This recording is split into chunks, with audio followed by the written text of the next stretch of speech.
at MNIT Jaipur from the year 2013 and has total teaching experience of 10 years. His research interest includes appropriate development in hill regions, building regulations, vernacular architecture, development in disaster-prone areas, and sustainable development. He has supervised 5 PhD theses and 7 more and ongoing, along with 9 completed post-graduation dissertation. He has also published 38 research papers in international journals, and out of which 24 are scopus in text and 14 are referred journals. He is associated with the major international architecture and planning journals as a reviewer. He is also involved in the organizations of 4 conferences and 10 short-term training courses. He has also completed a sponsorship program project funded by DST Rajasthan. He also got A3F Architectural Journalism Award for the year 2017 and 18 from A3 Foundation, Chandigarh. So I now invite Dr. Ashwani Kumar to join us and present this. Welcome, sir. Hello, good afternoon all. Okay. Now the focus has been shifted from somewhat hot and humid climate of coastal regions to something which is related to cold climate. So this session is basically to have an overview about vernacular construction techniques in cold and dry and cold and humid climatic zones. We normally define hill areas not based on the climate, but though they can be classified based on the climate as well. But majorly there will be 2 or 3 climatic zones which exist in hill areas.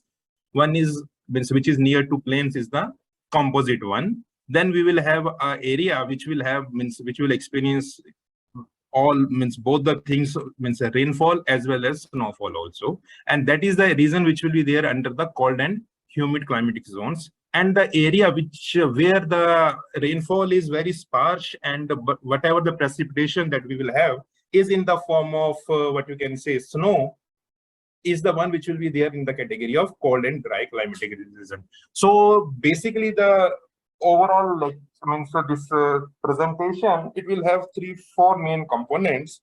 In the first component, we will talk about a basic introduction to hill areas in India. Then some very brief about what actually vernacular architecture means. And then we will be shifting about settlement in hill areas and the various the construction techniques which will be adopted in these 2 climatic zones. And at the end, I will try to summarize the thing. So if we see the official definition of hill areas, which we will have in our country, it will be given by National Building Code. First, it will be given by NBC 2005, and the same definition is retained in new National Building Code of 2016. It says that any area which have an altitude more than 600 meters above mean sea level, or an area which will have an average slope more than 30 degrees is classified as hilly. And there will be different classifications which will be given by different authors to classify the various settlements which will be located in the hill areas. They can be classified based on the altitude, based on the latitude, geographical locations, and the function and importance. But here, for us, it's the important one will be when they will be classified based on their altitude. So the minimum altitude that is there is around the minimum altitude for some area to be classified as hilly is 600 meters. So it goes beyond 600 meters only. So an area and it can be divided, it can be called as Shivalik or outer hill Himalayas areas or foothill areas when the altitude varies from 600 to 1200 meters. Then it will be mid-hill regions when or middle Himalayan regions when the altitude of the area varies from 1200 to 2500 meters above mean sea level, and the areas above them is the high hill areas or alpine zone or greater Himalayas. So this will be the basic classification. Based on this altitude, the climatic condition will more or less varies. So the lower or foothill areas will be the one which will be having a composite climatic condition. Though the winter season is of more prominence, but majorly it will be having a composite climate.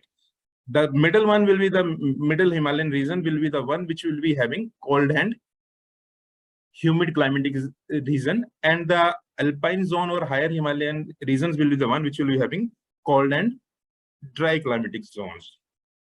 So further means there will be settlements can be classified in terms of average rich settlement, a valley settlement, and the mid-term settlement, and they will have variations in terms of their location, vegetation cover, solar access, wind exposure, etc. So when we will have buildings in hill areas, the buildings are designed in two ways. Either they will be following the natural topographical profile, where the disturbance to the existing site will be the minimum, and they will be called as building along the contour. And the opposite one is when the buildings are placed across the natural topographical profile, which will and those will be termed as buildings across the contour. And similarly, the design of buildings in hill regions, which will be there on the either side of the road, they also varies, because the site is is sloping one, and you cannot really get access from the road to the ground floor in both the buildings which will be there on the either side of the road. So in the one which will be on the uphill side of the road, you will have your access at the ground floor of the building, and in the other one which will be on the downhill side, the entry will be there at from the second or third floor level. So when it will be of different, so the planning and the design of the building will also change. So, and there will be some more factors which affects the design and development of buildings in hill regions. And the very major prominent factor will be the natural factors, which includes the various geotechnical factors and climatic factors.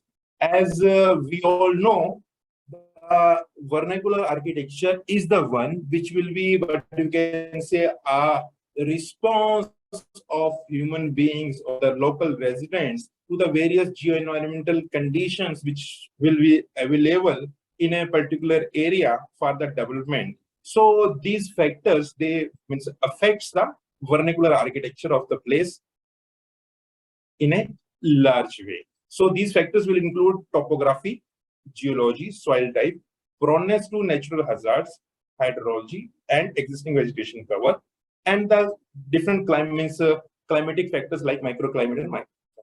So after having a brief introduction about the hill areas, the next will be having a brief overview of what actually vernacular architecture means. I'm sure many presenters before me has covered this thing, but when a topic will be started, let's have a very brief overview of what actually vernacular architecture means. So this term is not exist in the domain of architecture or planning or building design before 1964. So it's the first this person Bernard Rudsky, who will be a photographer who moves around Latin America and captured the photographs of the different buildings which will be there in the natural hillscape or in the countryside, and then he produced a present. He makes a what you can say a photo exhibition, and he defines all those buildings which will be not following any what you can say any architectural vocabulary. They will be just a response to natural settings, or they will be with the which will be done by the community or the local people who will be living there. And it's the first time that this person Bernard Rudsky, he has coined this term of vernacular architecture and he says that these will be the buildings which will be designed by the amateurs without any training in design. The individual who will be designing or constructing these buildings, they will be guided by a series of conventions built up in his locality, paying little attention to what is fashionable. So, and further that person will be added to the definition that the function of the building will be the dominant factor. Aesthetic considerations, though present to a very small degree, are being quite minimal.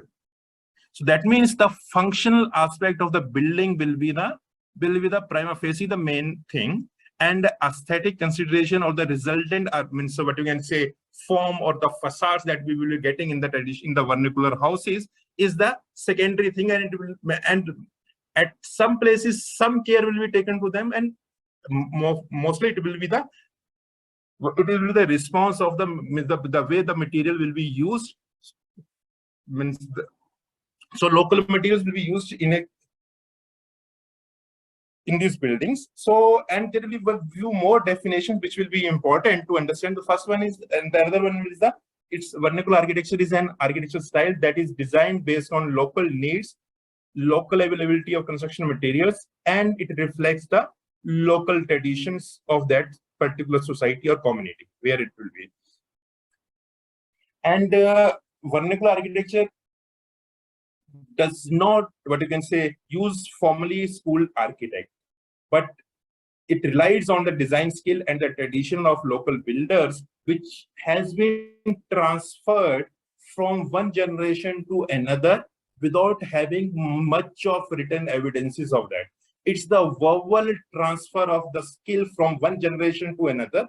And with the transfer, there will be some modification, slight changes has always been there. So it's not that the vernacular architecture of a place is a constant thing. It changes, but the changes will be very, very, very, very small. It will be within the bigger domain of a particular architecture style, that the changes which will be done by various persons or the various, what you can say, generations, they will be there. But actually, it seems that then there will be the two major terms which will be there. One is the vernacular and the second is the traditional, which we often use as a synonym to one another, but are very much different from one another. So whatever the building of stylistic style where means a technical, what you can say, intended effort will be there to improve the aesthetic or visual quality of the building. All those things will be part of traditional architecture. But within the bigger domain of traditional architecture, vernacular building architecture means signifies those buildings where functional utility is the major thing and aesthetic will be the secondary result of how the functions will be fulfilled with the help of local construction materials and the techniques that they have evolved. So, and if we simply say that, means if you see this slide, means on the left hand side there will be the vernacular buildings have listed, and on the right hand side the traditional buildings which will be listed. But the traditional also includes all the vernacular buildings, but it will not be other ways around. So then further these vernacular buildings, they will be divided into permanent and the nomadic. And when the permanent will be there in India, we often have three types of means permanent dwellings. One is the means what you can say permanent type, which will have a longer lifespan than the semi-pakka or semi-permanent type, which will have a means a medium or means average lifespan, and some buildings which require a very frequent repair and maintenance or the change of some parts are temporary or are kacha buildings. So why means there must be some characteristics of vernacular buildings which makes them more suitable for the means for the persons or why we still means talking about them in spite of having so much new building materials, new construction technology, so much advancement. Why still we are looking back to the vernacular one, as they will have some means important characteristics which can be means a guiding tool for the present day modern construction or the for the contemporary building. So I'm sure many of the person have already covered the characteristics, so I will bring it. So the next will be the factors which influences the vernacular architecture of a place. So in this, the first one is very important is the climate. Second is the culture. Third is the available local material. Then what type of settlement that they will have.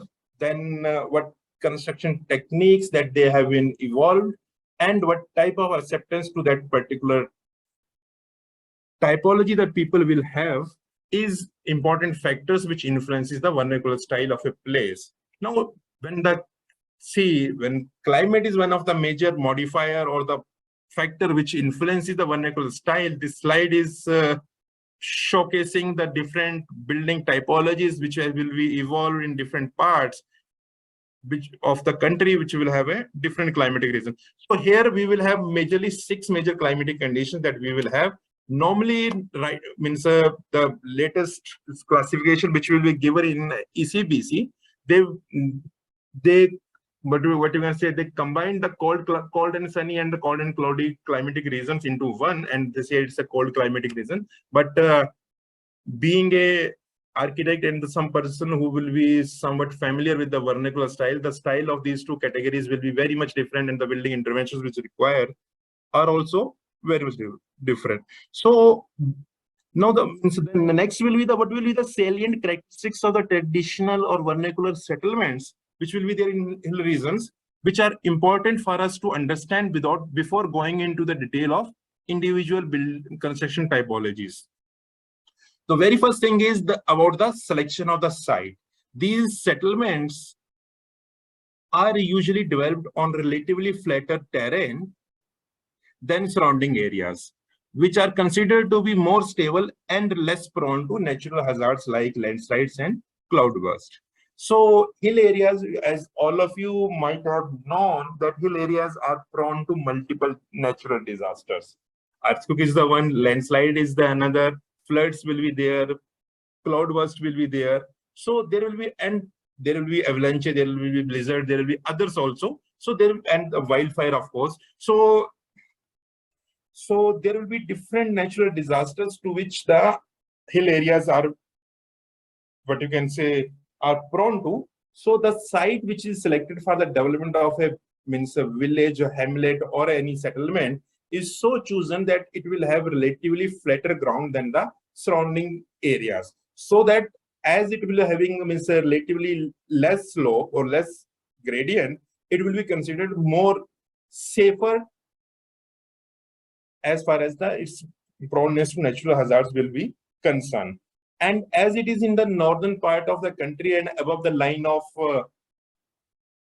Cancer, we need to in order to get maximum sunlight in the cold climatic region, the preferred slope for any kind of development will be the southern slope. It may be purely southern or southeastern or the southwestern slopes, where we will find much of the development in any of the traditional settlements which will be there in the hill areas. So, and also getting maximum solar exposure is one thing. Also, when it will be on the southern slopes, they will be on the leeward side of the cold winds, which will be coming from the Himalayas or the snow-clad mountains on the northern side. So there will be cold, chilly winds which will be coming from the northern direction. From north, they will be moving from the north to south in the winters, and it's the localized wind direction which will be there in the Himalayas during the winter. And being a building on the leeward side of these chilly winds or the cold winds, it protects the residents from the cold wind and also and these southern slopes will have the maximum solar exposure. The next thing is that any settlement is developed near to a water source, which is the main resource for the human existence. As in hill areas, at times the groundwater table is quite low, and it's not always feasible to fetch water from groundwater. So most of the villages or settlements are there near to any water lake, river, channel, or any small tributary, or it will always be there near to some natural flowing water source. Then the settlement which will be developed in hill areas, traditionally it will be an integral part of natural surrounding, as different buildings merge well with the surrounding and will have the minimal impact on the environment. And as far as possible, the development of the building will be done along the contour so that the minimal disturbance to the natural profile will be done. And the buildings are mostly rectangular in shape, and they are constructed with locally available materials which will have a good climatic response.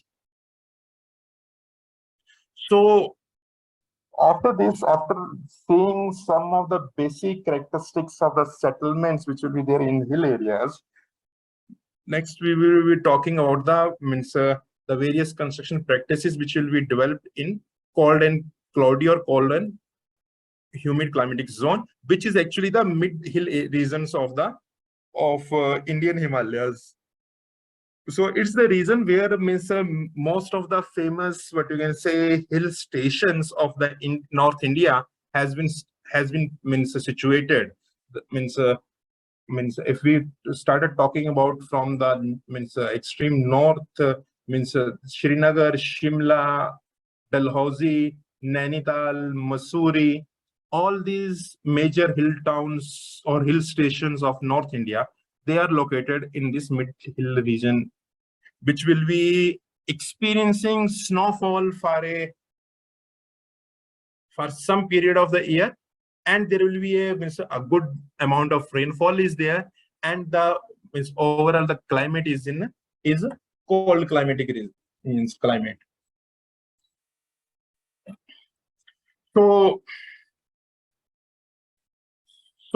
if we talk about the design of the buildings in this region, the settlement starts near the resources like farmland or waters, and a typical mountain village comprised of a compact group of houses arranged along a contour on preferably southern sloping, side sloping. Every village has a focal point, and at this focal point, either there will be a temple or a platform or a what you can say people tree will be planted, which will be what you can say used for this place, or this focal point is used for social gathering purposes also. Traditional village are built with stone, timber, slates as the main construction material. Kitchen is the most important part or the space of the house, and it is mostly located on the upper or on the first floor of the house. The house that we will have in the middle Himalayan region, they are mostly 2-story high. The lower floor is mostly generally dedicated for storage purposes and keeping the cattle, and the first floor is for the human habitation where kitchen is also located. And on top of that, we will have a sloping roof, which and below the sloping roof we will have a attic space which is used for storing old clothes or firewood, which will during the winter period. So we will have a house of say 2.5 storied high. The lower floor is used for keeping the cattle. First floor is for human habitation, and you will have a storage space at the above it. So the storage space above it and is acting as a insulation layer, which doesn't allow the outside cold air to mix with the air of the first floor easily, and it will help in creating a better thermal environment inside the first floor. Also, when the animal is there at the ground floor, and due to the breathing of the animal, the air which will be there, it is also getting heated up, and also further it will give more thermal comfort at the residents in the first floor. So having the residential area at the first floor and having a storage attic at the top and the animals in the lower floor, it will increase the thermal comfort of the residents at the first floor. So these houses, they will be generally constructed in different building styles. Like we will have We will see Katkoni and Dhaji Diwari. So if we see a typical building, we will have four main components, like we will have foundation, we will have walls, we will have floors, and the roof. So different styles has been evolved for the construction of all these four elements with the help of stone, wood, and slates as the main material in the mid-hill regions. So as foundation is the substructure part, and which is there in the contact with the soil, and the moisture can easily be trapped into it. So in all the styles, stone foundation is used typically. A stone spread foundation is typically used in all the houses. So, and if we talk about the wall construction techniques which will be used in this mid-hill region, or the, so we will have Katkuni or Koti Banal style. We will have Dhaji Diwari wall construction technique. We will have stone houses. We will have wooden houses, mud houses, sun-dried, and there one is of dry stone masonry walls. Also, we will have a tuck construction. So if we see the materials, if you see this table, it will talks about the materials with which these wall construction techniques has been evolved, and it also talks about the areas in which these will be these styles has been developed, and their basic or the main characteristics, as this will be, or these areas are located in seismically or earthquake prone zones. So many of the styles which has been developed in this area are proven to be earthquake resistant. So we will talk about some of the major styles of these in detail. So if we, and based on these wall construction technique type, the type of house is also it has been defined. So we will have Katkuni house, we will have Dhaji Diwari house, then there will be stone houses will be there, and we will have a tuck house also. So if you see the, what you can say, the overall form or the facade of these buildings, so the type of the house is distinguishable by seeing its facade. So these will be some of the examples of the various types has been shown in this slide. So they will have these kind of arrangements. The very first style, or which will be the most talked about style in mid-hill regions, or called an humid climatic zone, is the Katkuni style. So in the it is developed with timber and stone as the main construction material. No mortar has been used for making the walls. So basically, the Katkuni style will have a mesh of interlocking horizontal timber logs or the wood, and the space which will be left in between is filled with the various size, with the stones of various sizes. So in a course, two, what you can say, wooden pieces of the two wooden logs has been laid to define the width of the wall, and this wall will have a alternate courses of wood and stone. So as you see in the lowermost image, wooden pieces has been laid, and at the corner, it means these pieces has been joined together with the help of nails, and there will be their double joints will mean. So when the various, what you can say, the wooden pieces which will be there in the different courses has been joined to one another, they behave like the corners of the buildings will behave as they will have a column at the ends or at the corners, or so, and which imparts its a strength which will be much higher than the normal building.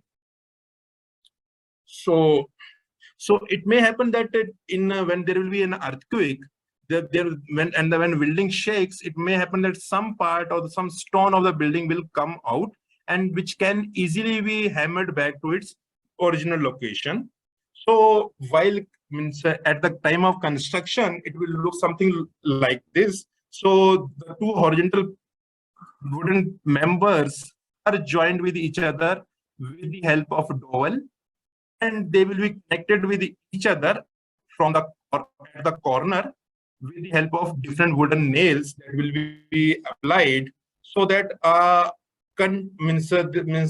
the members will be tied nicely to each other, so that means it will behave like a frame of wooden structure. Also, while creating the openings, the edges of the openings are also concealed or also fitted with wooden member, so that the strength at the corners or at the point of openings, the strength of the building will not be lessened, or it will not be reduced.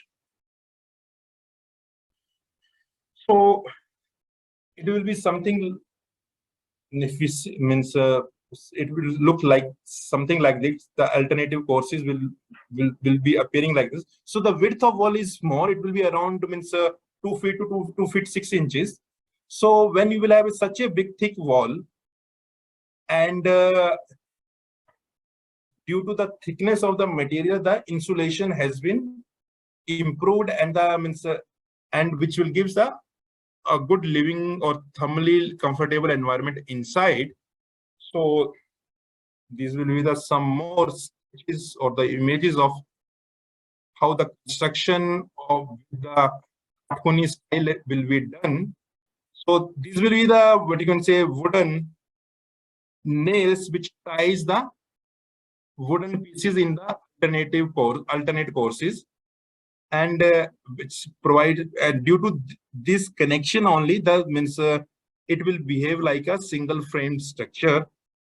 So there will be very famous, what you can say, religious or the important buildings which will be there in middle Himalayan region, which are constructed in this style. It's a what you can say, image of a famous Bhima Kali temple at Srahan. It is developed in this particular style. It's a Hidimba temple at Manali, but the walls are constructed in Kathmandu style. But these are the images of Nagar Palace at Kullu. So you see, in the Kathmandu building, there will be a lot of carving has been done in the balconies, as well as on the door frames, as well as shutters. So this is one of image of one of the new building which will be constructed in the Kathmandu style.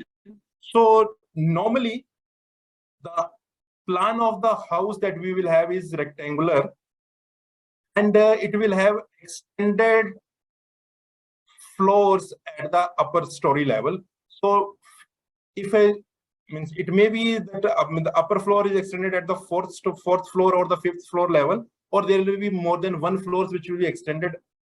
So the lower 1, 2, or 3 floors, they will be simple rectangles, and above that there will be we will have projected balconies on all the sides, and which will be providing access to the rooms which will be there at the upper levels. So for the vertical connection in between, for the rooms which will be there below this balcony, there will be a a small wooden staircase which will be provided, which will be more like a ladder in the house. But at the upper floor level, the connection, or what you can do, the circulation is through this projected balcony, which either be there on the which will be either will there on the cantilever, or there will be brackets will also be there to support this balcony. So if we see the major elements, we will have a stone plinth, which will be Recording used, stopped. which will be used to make a what you can Recording say, a in progress. level platform for making these buildings. Then we will have walls which will be made with in cartoony style and having a combination of wood and stone. Then there will be upper floor will be there on protected balconies, and we will have at the top as the slate roof. These will be the major elements of a cartoony house. Then there will be these will be the type of what you can say. If you see this, if you're able to see this color, means yellow color. So if you see, there will be some kind of what you can say, wooden wind chimes will be there. So whenever there will be a wind which will be moving, these pieces or what you can say they will be stuck with each other and creating a very good, nice ringing sound of wooden of which will be created by by colliding of or the stacking of these different elements. And these buildings will have a very nice carvings as when they will be used for the as part of traditional buildings, though the carvings will be less when they will be used as a construction style in the individual houses, but when they will be used as a construction style in major temples or the palaces, they will have a lot of elaborated carvings which will be there. So there will be a very small video which shows this thing. It will be done by this down to earth about this style. Just see to it.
So next wall construction style is Dhaji Diwali construction.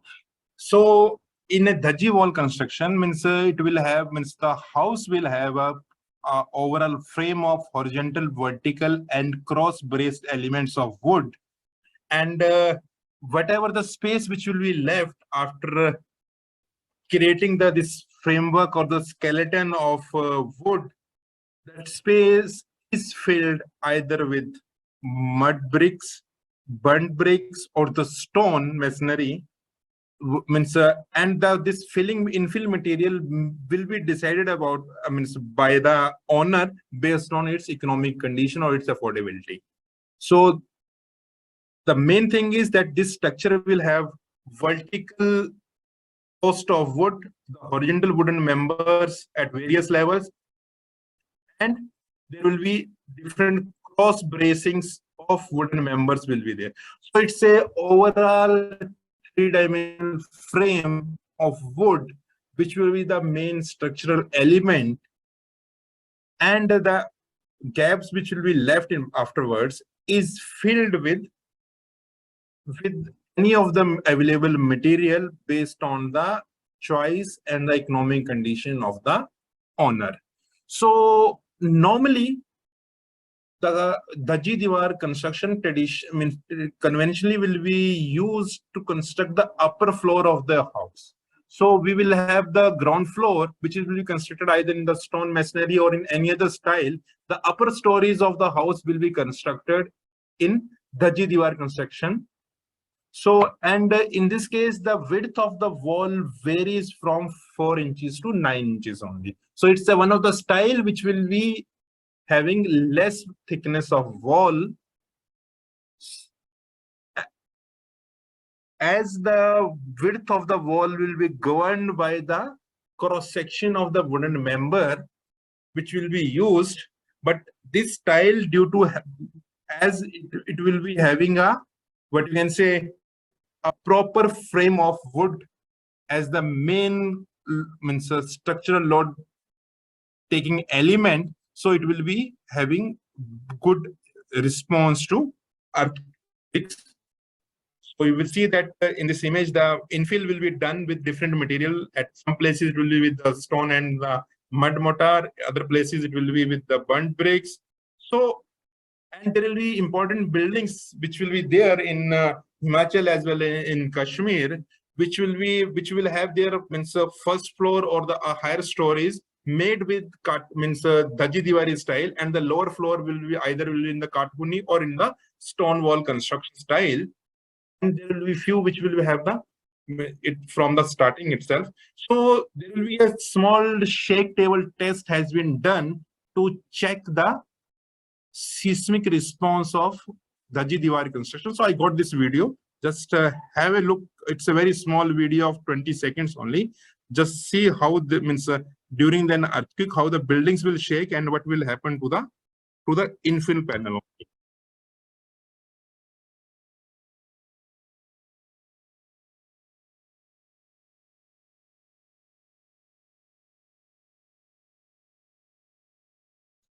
So let's see it again.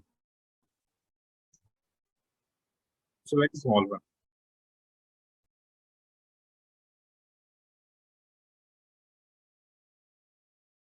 See, when an earthquake forces has been induced or the vibration has been made, only the infill panel has been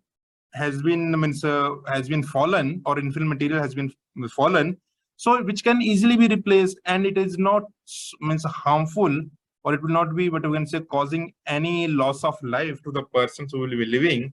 So the next style is tuck construction style. This style is developed only in Kashmir region. So it will be a combination of masonry piers and horizontal timber members which will be embedded into it at various level. So if we see, so it's like we will have masonry piers, and in which and there will be different wooden members has been inserted at the different floor level and at the lintel level, so that strength of the wall has been increased. And as a result of addition of these wooden members, this construction style is also considered to be as a earthquake resistant construction, and it has been what you can say documented and recommended by UNESCO as one of the earthquake resistant style, and it will be published in some of the magazines as part of it. So these kind of what you can say wooden members has been added at various floor levels, and at the lintel level you will have this kind of the member which will be there, so that the strength is improved and the whole of the building will be behaving as a frame structure. Then the next will be the dry stone wall construction. It will be famous at the sites which will be near to the stone quarry, and no mortar has been used for making walls in this style. Only thing is the different size stone has been arranged in the form of the wall. As this tile will have a very less strength, this will be only be used for making those spaces which will be not for the human habitation. It may be used for creating space for storage purposes and maybe keeping the fodder for the animals. So then there will be few houses which will be which will have developed with wood as the prime material. So they will have walls as well as even roof of the which will be made with the wooden shingles. So then the next element will be the construction of the floors. So normally we will have two type of floor in these houses. The lower floor of all the buildings or the ground floor is inevitably will be the mud floor, and the floors above it the floor above first floor and the other at the above it are either mud floors, or they are the what you can say they are the wooden floors. So for making the mud floor one needs to provide a proper support for laying the mud. So the structure system in a mud floor is also made of the wood. So on the wooden, we will discuss it when we come to the next part. So then the second type of the floor will be we will have the wooden floor, in which on the wooden planks has been, or the wooden battens has been put on the wooden planks, and it may be supported with the help of wooden brackets, so that more strength will be achieved. Or if the width is more, it can be supported with the help of wooden columns also. So this type of wooden floor that we will get in balconies or in the houses. The next element is the roof.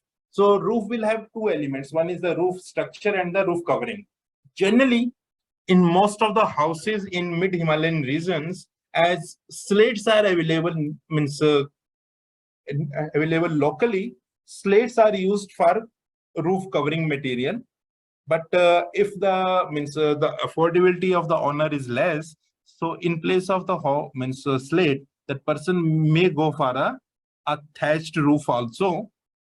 And as far as the structural system for the roof is concerned, the roof is supported on the wooden trusses, and on these wooden trusses, the slates are nailed on the wooden on different wooden pieces. So the type of roof that we usually get in hill areas are gable roof, pitched roof, pent roof, and multi-level pagoda roof, which will be there. So it's one of the image which shows that how on the wooden how the slates has been what you can say placed. It will the person has started laying the the slates for the roof covering from the eave, and it is finishing it at the ridge. So when from both the sides, when the slates are coming at the ridge level, one needs to provide what you can say a proper ridge is, so that the water will not be percolate from the top of the roof. So like this kind of what you can say sealing of joint needs to be done when two surfaces of slates will be joining each other. This sealing can be done with the GI sheet, or it will be done by adding more slate afterwards. So all these type of roof forms we usually get in hill regions. So it's one of the image of the village. Now the next will be some introduction about the vernacular style, which is developed in the cold and sunny or the cold and dry climatic zone or a high hill region. So the areas or the what you can say areas region of the Ladakh region and Lahaul Spiti and Kinnaur districts of Himachal Pradesh, they are located in the cold and sunny climatic zone or cold and dry climatic zone. This area is famous for being under the snow for a period of at least 6 months in a year. And this area receives very little precipitation in the form of rain. Whatever the precipitation will be there, it is always mostly there in the form of snow. So, and the natural vegetation in this area is very sparse. And when the vegetation is not there, and the climate is extremely cold, they have developed their buildings with mud as the main construction material for the. So we will have mud houses as the main vernacular style in this area, though there will be some palaces or the religious buildings which will be present, which are made as stone, with the stone as the main material, but they are not part of vernacular one. They are the part of the traditional architecture of this region. So we will have vernacular houses in this region made with mud as the main construction material. So it's a image of a village from Spiti which has been captured. See the what we have talked about, the various salient characteristics of a settlement. Many of them will be followed here. It will be developed near to a water source. It will be on the relatively flatter areas. It will be near to resources for the development. So these things will be there. So though it has been seen in the Ladakh region that they are not developing their buildings in the valley area. All the valley areas are kept like that in their natural state. Whatever the development will be there, they are on the sloping grounds. This is to ensure that they on southern sloping grounds. This is to ensure that they will get maximum sunlight during the daytime on the slopes. Also, as the reason this area is prone to cloudburst, and the valley will be the one which is always be affected by the flooding. So to avoid the any kind of destruction or the damages due to the flooding, which may happen anytime due to cloudburst, they have no, and to get the maximum solar exposure to the buildings, they develop their buildings on the sloping terrain or on the southern slopes, and the valley areas will be kept in their mostly in the natural state. And in the Ladakh, Leh will be the only, what you can say, will be the major town which will be developed. And we see that this area will have an influence of both Indian and the Tibetan style of architecture. And all the settlements will have a religious mostly a religious monastery, which will be located at a prominent location on the hill.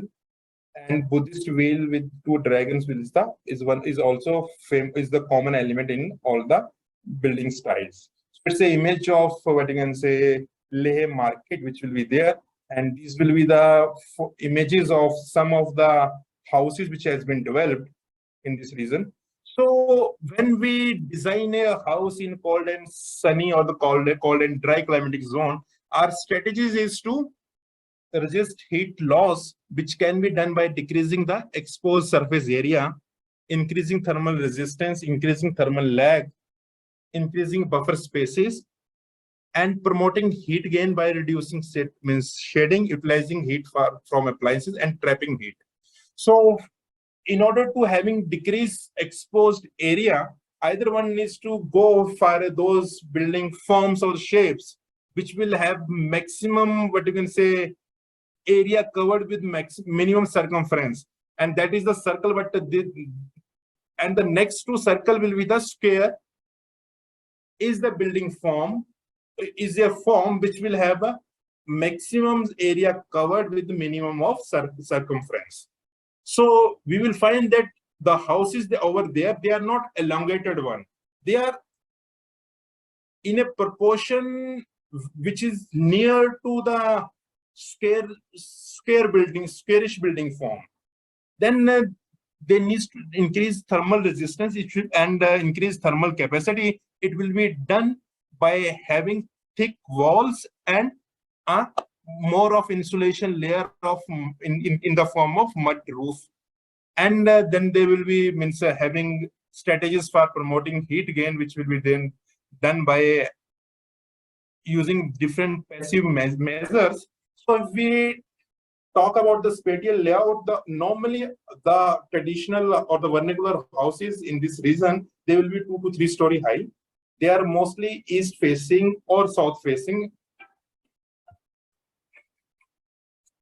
So like our mid-Himalayan regions, if they are keeping animals, the ground floor is for animal shelter, first floor is having kitchen, bedroom, storage area, and they will have a and if there will be more floor, it will be for the different bedrooms will be there at the upper floor, and they will have a flat roof at the top, which will be used for drying different vegetables and agriculture produce during the summer or winter season. So if we see a typical house plan, it will have an entrance, and there will be in the ground floor, and then there will be a space for cattle, a storage area, and a staircase lobby to access the upper floor. So at the upper floor, there will be kitchen and living room. They will have a separate playroom and different rooms for living or habitation.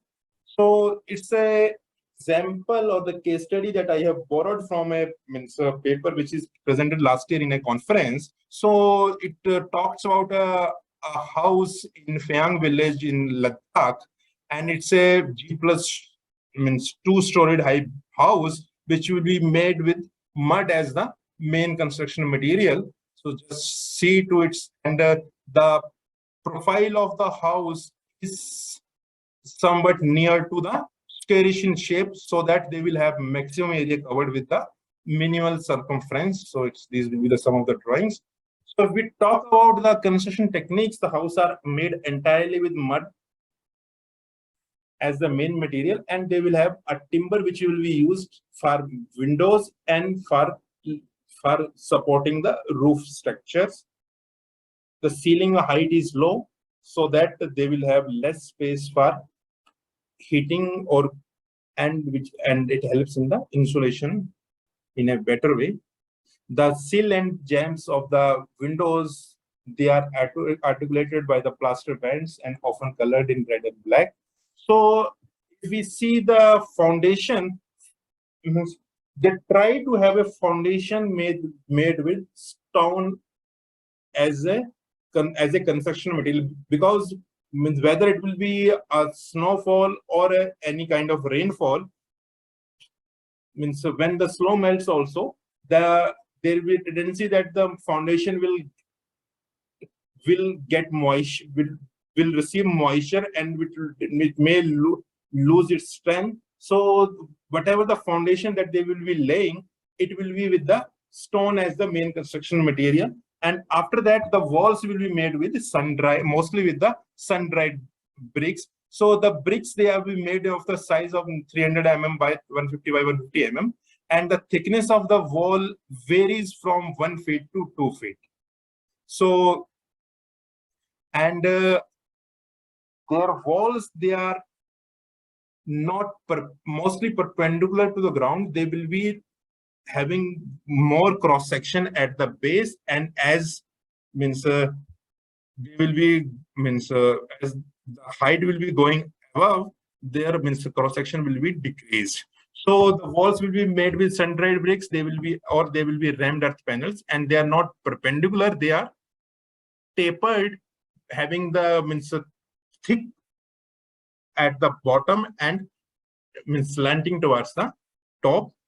It will help in retaining the temperature, and due to having this kind of cross section or tapering thing, these walls will be will behave like a retaining wall, and they are less affected by the earthquake. So these will be the some of the images which will be captured from a village in Ladakh, where they tried some of the construction work has been carried out, and we will see that will be different style of walls will be constructed. So see the thickness of the wall in this image, it will be around 2 feet thick.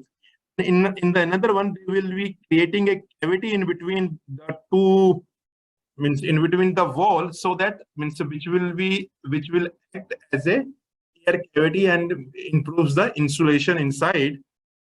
And in the third one, it will be they have laid a layer of stone at the base, and over it they are starting the construction work. So next is the roof. So roof is constructed with mud as the roof covering material, and mud is supported on a system of timber. So the different the joist of locally grown willows or poplar trees are placed around 50 to 60 centimeters apart from each other. Then the branches of willow or the poplar tree has been stacked one close to another, and over this is done to get a the formwork ready for the mud floor to lay, and over this they will be laying a mud floor, and it will be then it will be finished with the final coat of, or the final layer of mud and the animal dung, and sometimes the vegetable waste, or thatch or grass species or the straw will also be added to it. So from the side, or if we see the reflection of the ceiling, it will look something like this. So there will be the main central beam which will be moving, and then over that there will be a wooden joist which will be laid around 50 to 60 centimeter apart from each other, and over it there will be a series, or a what you can say, a network of pieces of what you can say willow or poplar branches has been done, and over this framework they are laying the mud floor. The thickness of the mud floor above it is around 6 inches. So, and mud will have a lot of dead weight. So this structure needs to be having so much strength, so that it will withstand the dead weight above it and the live load which will be coming when people will be using the upper floors of this building. So this is the type of what you can say arrangement which will be done to support the mud roof. This will be the roof or the floor structure which helps to take care of the load.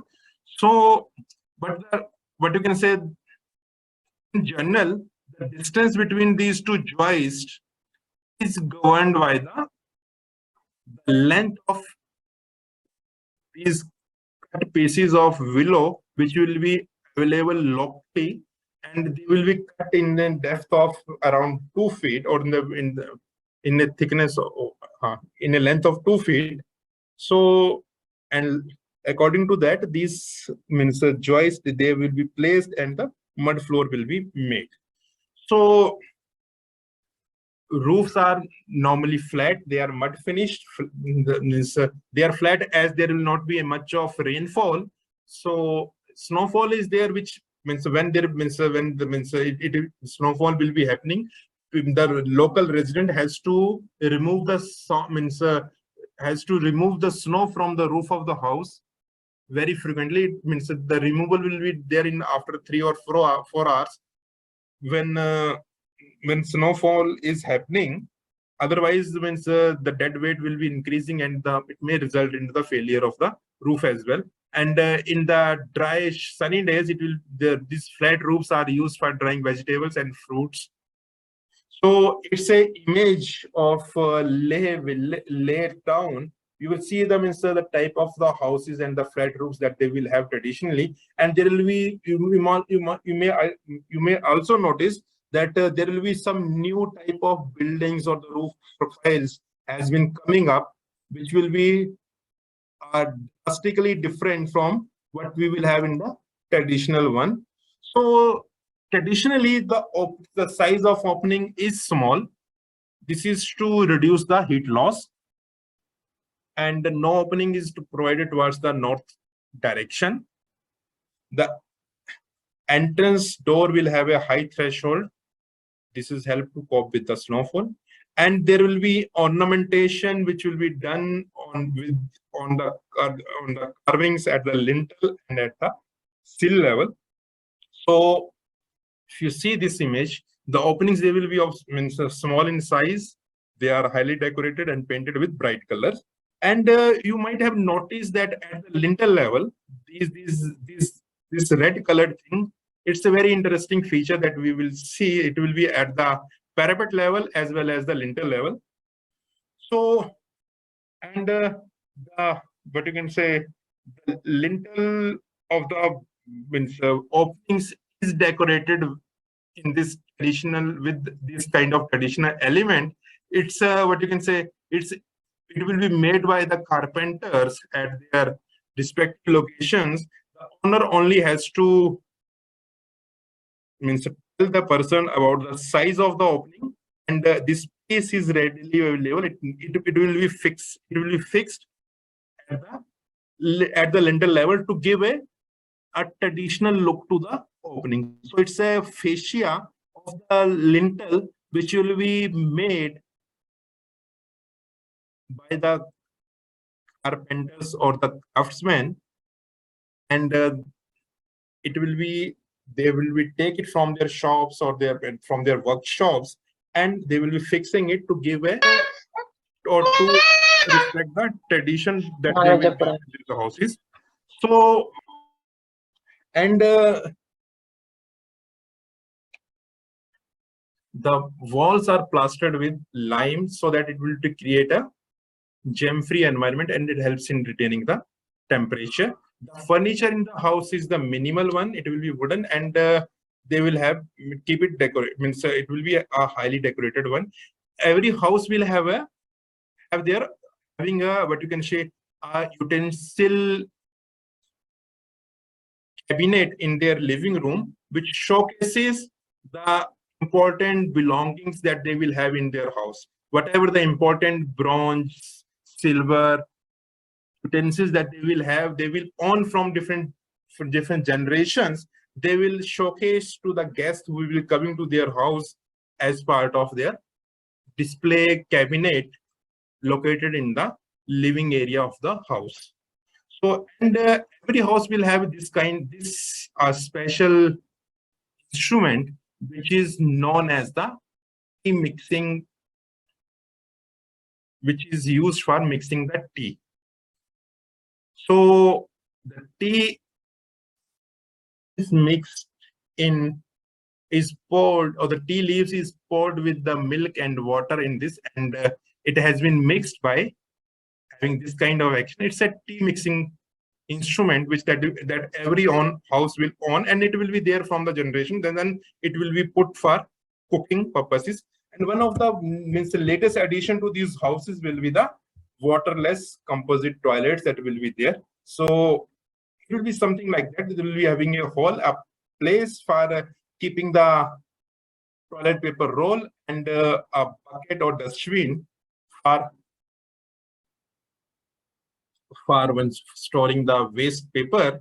So after the use of the toilet, sawdust and the soil mix is there. So after that, what shovel of this has been, or the two shovels of this thing has been poured on it, and as a result, they are not using any water in these toilets, as this area is under snow for at least 6 months of a year, and you don't have any much of water during that cold winter period. So they use these what you can say, waterless toilets, and whatever the waste that will be produced, it will be decomposed and turns into the manure in a period of 45 days without any odor or any smell in this climate. So they will have decorative elements at the lintel and the roof level. And when we visited this place, they will have this very nice red colored elements at the lintel and at the sill level.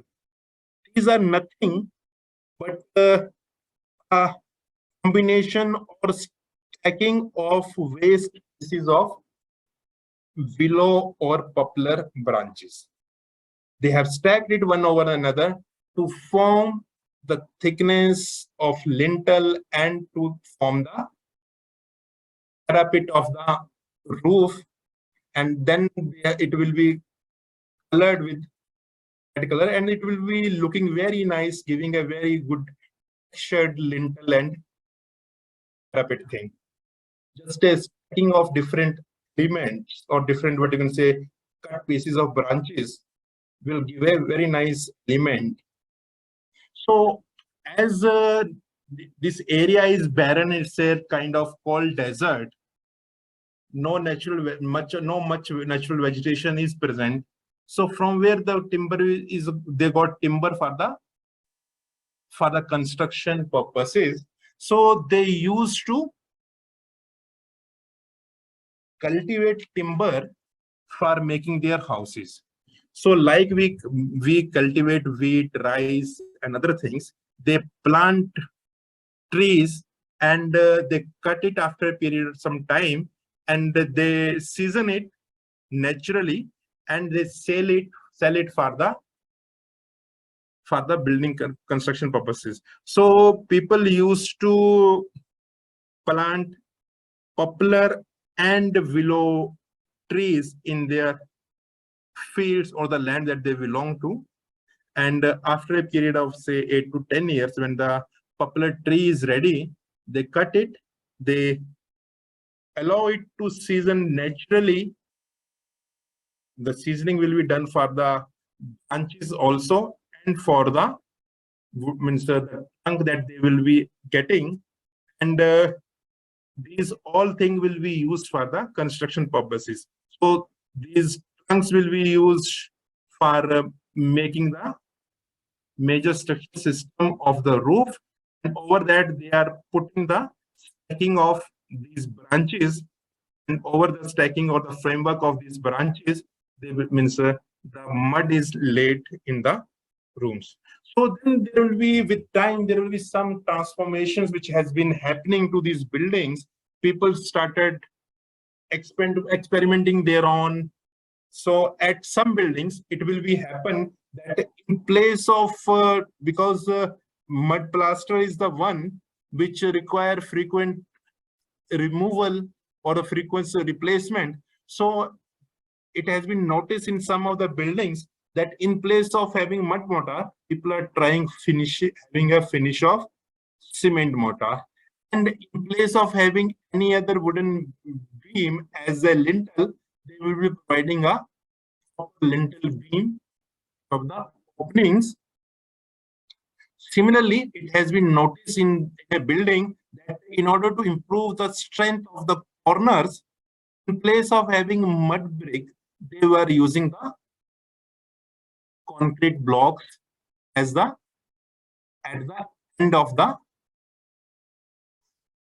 at the edge of the wall, or at the end of the wall, or at the corners, so that the strength will be more at the corners.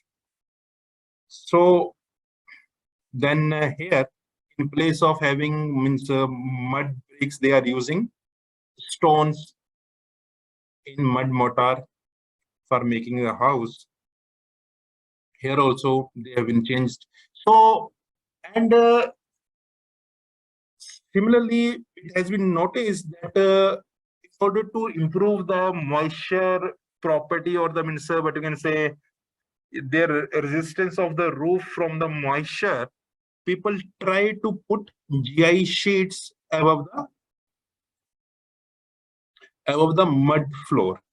So when you talk with the local people who will be living in this cold and sunny climatic region, they have a, what you can say, a very strong belief that if they are not living in a mud house or the house made with mud as the main material, they will not survive the harsh winter of this region.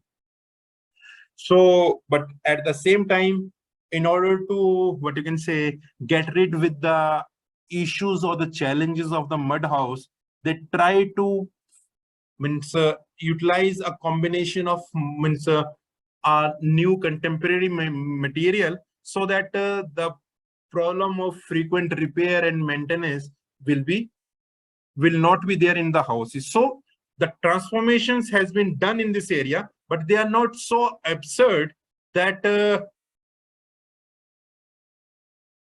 as the mind, I mean, they are not so absurd that, or that the people are totally shifted to the new contemporary materials. They are using them in coherence with the traditional or the vernacular styles, as they will have what you can say, a strong belief that if they will not made their houses with the mud as the main material, they will not achieve thermal comfort inside these houses.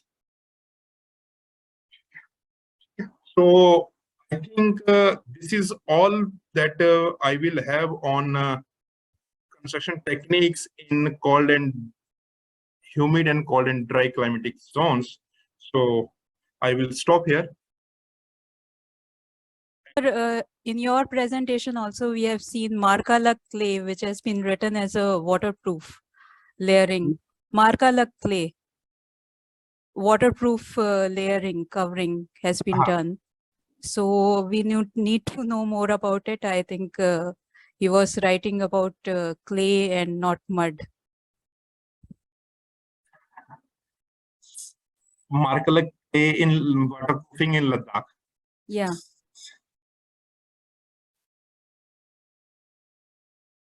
See, I don't know what actually means. It might be there in some of the in some slide of presentation, but what I have experienced while living there for a period of 5 to 6 months, it's a very a typical thing. This this can be a mixture of clay and lime, but clay by itself is not a waterproofing material. It doesn't have lime that much. Yeah. Lime is there, so it's a mixture of clay and lime to some extent. So in place of lime, in modern days we are mixing the cement to improve this quality. Yeah. Otherwise it cannot be done. Okay. Thank you, sir. And one more question from one participant. Are there any changes in building regulations as these hilly regions are experiencing very high pressures due to the development patterns? And we see the landslides are very common in these areas. So are there any stricter building regulations which are being enforced in these areas? Actually, the issue is that the profession the building regulations which will be there in the hilly regions, they are not very strict. Though they mentioned that the building needs to be, what you can say, safe from earthquake and all, but nobody is in there in the government, in the local bodies or local authorities to check it. So the condition of new urban development in hill regions is very, what you would say, is a very bad shape. And the building regulation is the one which require a lot of modification. Though they are doing something about that, but it's more about simplifying the process of getting approval, getting a single window system, going for the e-approval system. And but as far as the content of the, or the what you can say, the nature or the provisions which will be there in the building regulations, they have not been taken up seriously by the local authorities.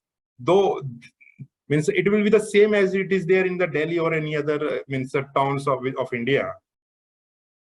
Because we see landslides too much nowadays in hilly areas. But in the recent years, in the last 4 or 5 years, the number of incidences has been increased. But probably in the next few years, we will find there will be a better set of norms will be there. But actually, the way the professionals which will be there with the local authorities, they require a lot of training to understand and to what you can say enforce the building regulations which will be there. They Okay, are the sir. one who needs to comprehend and they need to what you can say enforce it. People will try to violate to get the maximum benefit from their land parcels. Yeah. So, Sir, one more question. Architect Vani Dua wants to ask. Vani ma'am, kindly unmute yourself. Hello, sir. So I have visited Ladakh many times, and a few of my seniors, my batchmates actually, they're working there. And what we noticed there is that in Leh, especially in the city, in spite of there are regulations that this kind of construction has to be used, the facade has to be like that, but people are making concrete structures, and all the facade regulations are just plastically, put over.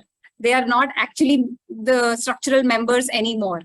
Even when I went to the remotest Aryan Valley, their concrete construction has come up. So how do you think it can appeal to masses? So my friends who practice there, they're struggling with the idea. They might make a few structures there, but for the masses, it doesn't appeal.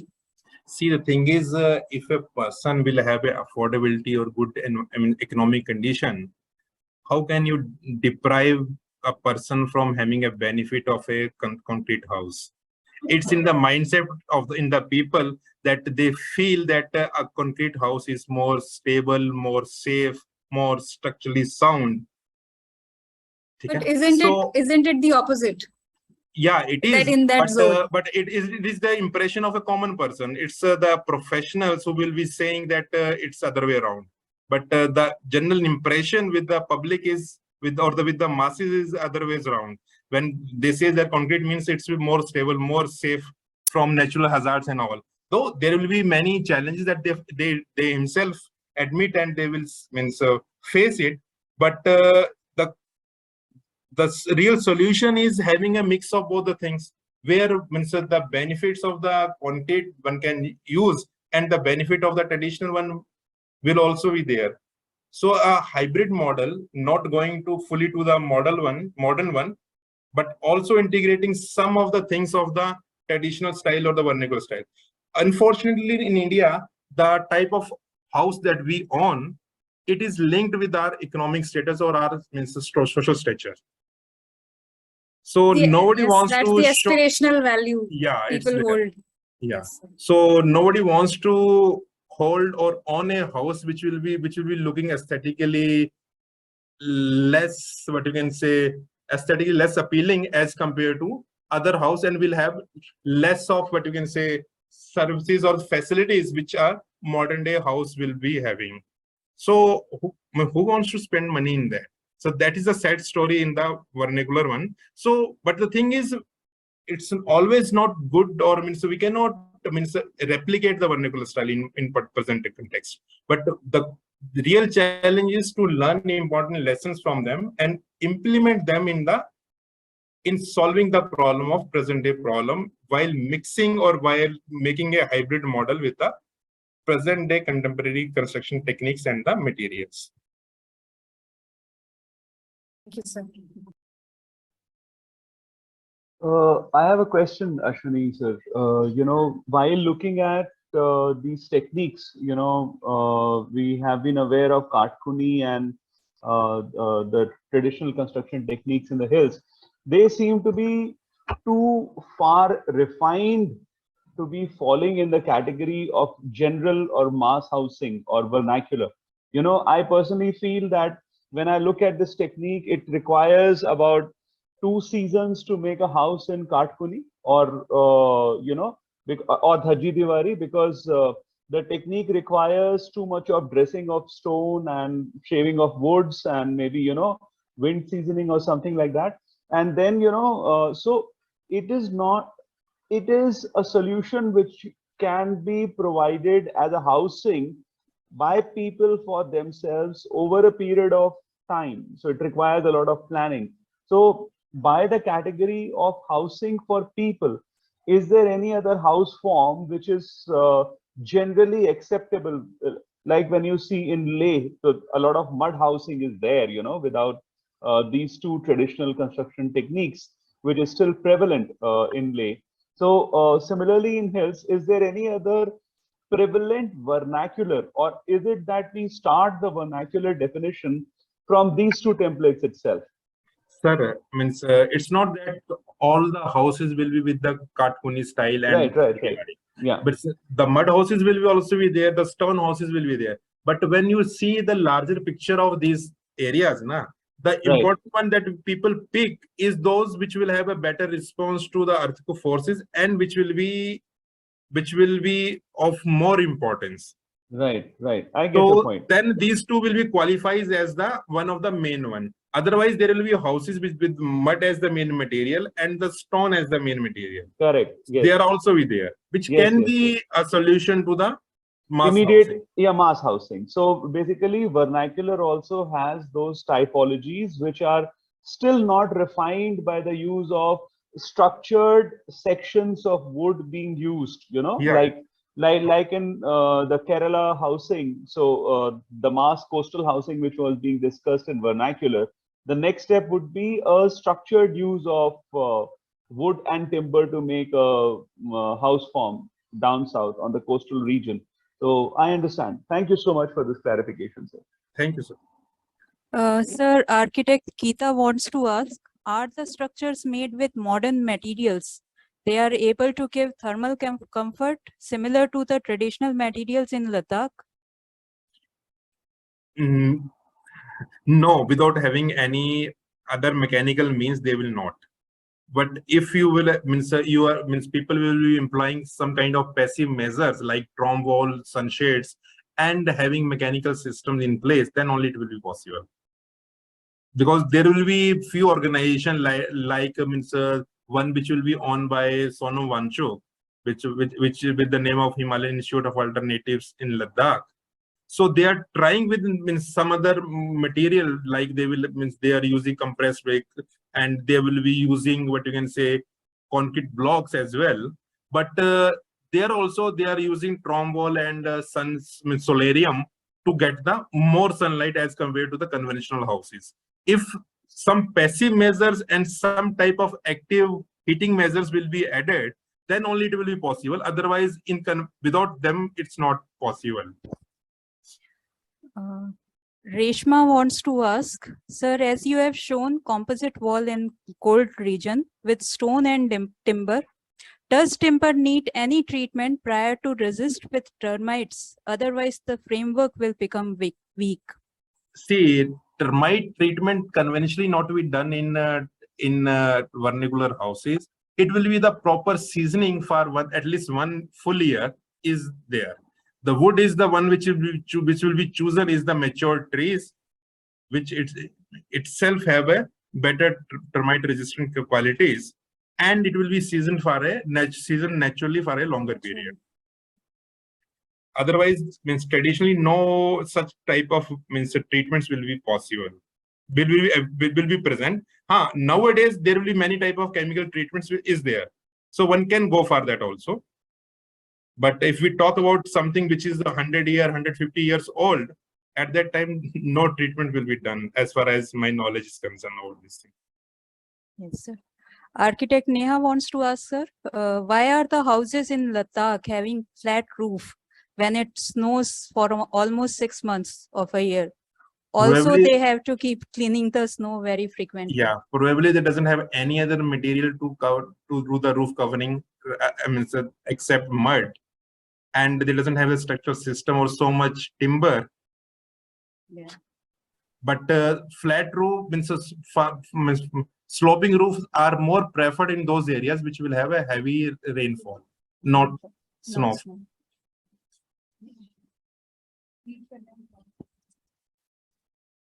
Thank you very much, sir. Thank You for a very informative session for all of us here.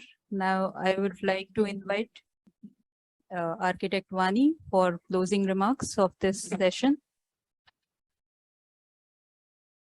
Thank you so much, Dr. Ashwani Kumar. You covered almost the whole umbrella of the vernacular construction techniques in hilly areas of India. You've explained in detail the construction process of Katkuni style of architecture in Kinnor Valley, the Dhaji Diwari construction, the Tak construction techniques in Kashmir, and even the seismic responses of these vernacular techniques was presented very interestingly. And especially the construction process in Ladakh was also very well documented and shared with us. We really, really thank you. And we hope that all the participants gained a lot of information. Thank you so much. Thank you so much for being with us today, sir. Thank you. I hope I will able to give an overview of these things. Absolutely, So sir. it's too large. It's very Right. difficult to cover in this much time. But Sure, it's sir. more about providing an overview of something. If somebody is interested to dig more into this, one can do it through net and through other sources. But the idea is to have an overview of all these things at one place. Right. Sir. Yes, sir. Thank you. Thank you so much, Thank you, sir. Thank you, sir. Thank you, everyone, for being with us today. Today, we are closing the 4th day of the FDP. So we just heard Dr. Ashwani Kumar, and in the beginning of the day, we started with Professor Binumul Tom, who shared with us the sensitivity and the vernacular wisdom of the fishermen community of Kerala, and how how they tolerated the forces of nature rather than resisting the nature, because they treat nature as a life supporter. And she emphasized that intangible heritage of the fishermen communities also need to be mapped and conserved, and how the preservation and adaptation of the indigenous knowledge systems is required to mitigate disasters in these coastal areas. We will tomorrow start our session at 12:15 p.m. We have 3 sessions tomorrow. It is the last day of the FDP. We have FB Bale Hazur talking on the structural retrofitting of traditional vernacular buildings. Then we will have architect Pankaj Modi, who's also talking about the retrofitting aspects of services in vernacular. And then we'll have the last session, the capstone session by architect Shailja Sudhalkar Bhati. So all the sessions will be very interesting. Be there. And again, a gentle reminder that attendance is mandatory. And tomorrow after the session, 4:30, we will start the MCQ test of 60 questions, which all of you will need to do in 60 minutes and submit. Thank you again, everyone, for being very patient listeners and participating. We look forward to your continued participation tomorrow.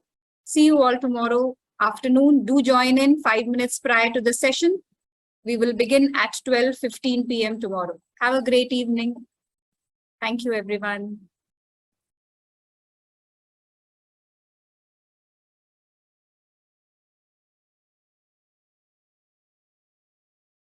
Recording stopped.